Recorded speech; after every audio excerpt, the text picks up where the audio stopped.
que le haré. Tú quieres, mami.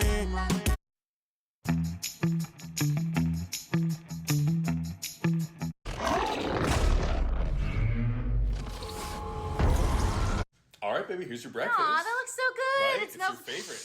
No, please.